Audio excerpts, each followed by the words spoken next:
This story is spreading fast across Nigeria right now. Former Attorney General of the Federation, Abubakar Malami, has strongly denied all allegations linking him to any terrorism financing suspects. He said the reports making rounds are false, unfair, and misleading. According to him, there is no investigation, no accusation, and no evidence that ties him to anything related to terrorism or money laundering. Malami said the whole claim started from a report that twisted information from an old 2021 investigation. In that 2021 probe, security agencies reportedly looked into some financial transactions involving certain businessmen, and a few of them allegedly had business or social relationships with known figures. Somehow, that report turned into headlines suggesting that Malami was linked to terror financiers. And he's saying today that it's absolutely not true. He insists that he has never been questioned, never been invited, never been accused, and never been charged by any law enforcement agency, not in Nigeria and not outside Nigeria. He described the whole thing as a calculated attempt to drag his name into something that doesn't concern him. Please, if you are watching right now, like this video and subscribe so you can get updates anytime we drop verified political news.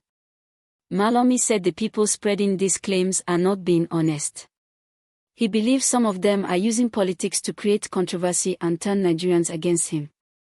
He said he worked hard as Attorney General to strengthen the fight against financial crimes, terrorism financing, and corruption, and it doesn't make sense for anyone to accuse him of the same thing he fought against.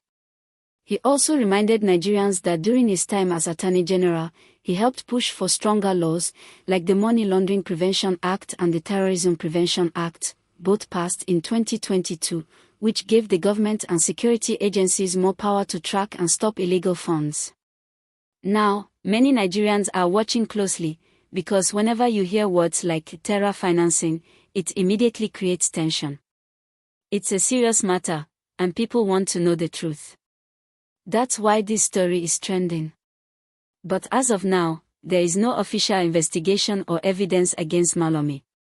The only thing we have is this new media report, and his response denying it completely. Let me remind you again to please like this video if you appreciate this kind of clear and verified update, and subscribe to the channel so you can always be among the first to get the real news, not rumors. Now, let's talk about the effect of this kind of story. When big names like Malami are mentioned in something sensitive like this, it affects public trust. Some people will believe it even before hearing the facts, and others will take sides. That's why denials and clarifications like this are very important, because in politics, perception is everything. Even a false report can damage a person's name if not corrected fast. Malami said what worries him most is how some media houses twist stories just to get attention. He said the retired officer quoted in that report never accused him personally. The officer only said that some suspects had general connections with powerful people, and that statement was then turned into a direct accusation against him. That's why Malami called it mischief, because it changes how the public sees him.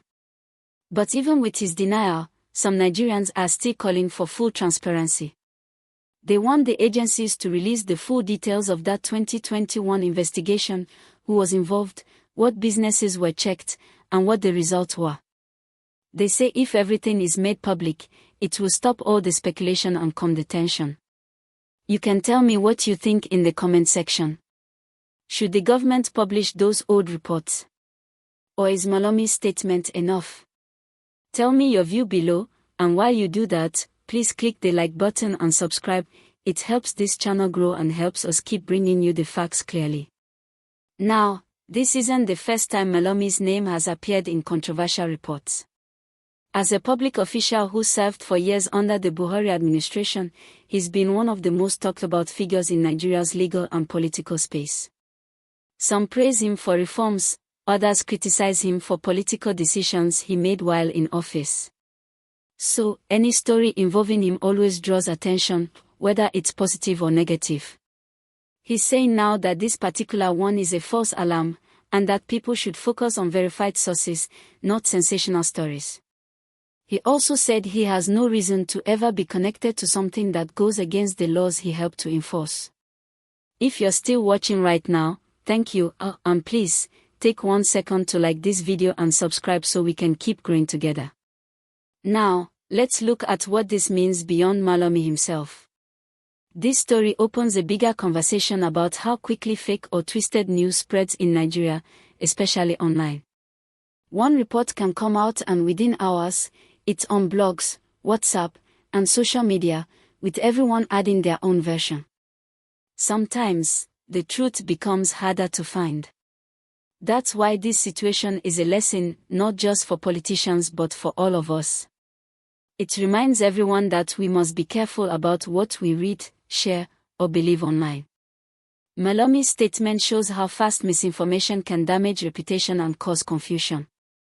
At the same time, it also reminds the media to verify every story, especially when national security is involved. Terrorism and financing of violence are very sensitive issues. They should never be used for political games or online traffic. Before we continue, please like this video if you support responsible journalism and subscribe for more real-time updates. It helps a lot. Now, moving forward, what should Nigerians expect? Malami says he will not let this matter slide. He may take legal action or demand a correction from the media outlets that publish the claim. If he does that, this story might move into the legal space, where the court will decide whether there was defamation or not. It will be interesting to see how that goes, because it could set a standard for how public figures handle false stories going forward. If he wins, it could discourage false reporting. But if he doesn't act, similar claims could come again in the future. In a way, this also tests how much trust Nigerians still have in their justice system and media environment. People want accountability, but they also want fairness. If we start accusing everyone without evidence, the real fight against terrorism will lose meaning. So far, reactions from the public are mixed. Some are saying Malami's denial sounds genuine, that there's no proof he was involved in any wrongdoing. Others still want investigations reopened just to be sure. But the main point now is that no official document or charge links him to any suspect. Malami's statement ends with a call for unity. He said, instead of spreading fear or division, Nigerians should focus on supporting security agencies to win the fight against terrorism. He said the focus should be on solutions, not distractions. Now, I want to hear from you. What's your honest opinion? Do you believe Malami's side of the story? Or do you think this kind of report should always trigger a public investigation, even if it turns out false later? Comment below and let me know what you think. And please don't forget to like this video and subscribe, because we're bringing you more verified updates soon. For now, that's the full gist. Malami denies every connection to terror finance suspects, says the story is false and political, and calls it an attempt to mislead Nigerians. He stands by his record and says he's ready to defend his name. No charges, no case, just a strong denial and a lot of reactions. Thank you for watching to this point. You're the reason we keep working hard to tell stories that matter, clearly and calmly. Don't forget to click the like button, share this video, and subscribe if you haven't. Because every day, new stories are breaking, and here we tell them in plain, easy to understand English.